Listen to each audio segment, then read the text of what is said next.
تکنیک های هوشمندانه‌ای که از دوچرخه سوارای المپیک توی پاریس یاد گرفتم. وقتی سینه فولادی ترمز شل شد یه بسته پلاستیکی بزن روش، بعد همزمان که میکشی تو جهت عقربای ساعت بچرخون، اینطوری سفت میشه. کمک فنر خشک شده، کافی یه سرنگ پر از روغن رو بزنی توش و فشار بدی، بدون هدر رفتن روغن میره سر جاش. اگه زنجیرت روغن نمیگیره یه نوار سبز بپیچ، دور چند دور بچرخون، بعد خیلی راحت روش روغن بزن. موبایل هولدر ارزون میخوای، قاب گوشی رو با میله دوچرخه تراس کن، 4 تا سوراخ بزن، با بس محکم کن، تموم دیگه تو مسیر نمیافته.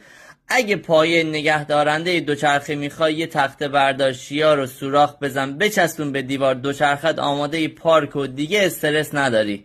چرخ تاب داره، یه بسته پلاستیکی بذار سرش رو ببر، هم تراز کن، بچرخون، دقیق نشون میده کجا پینتون رو باید تنظیم کنی. اگه لاستیک سفت گیر نمیکنه یه تناب بنداز دور توپی، چرخ با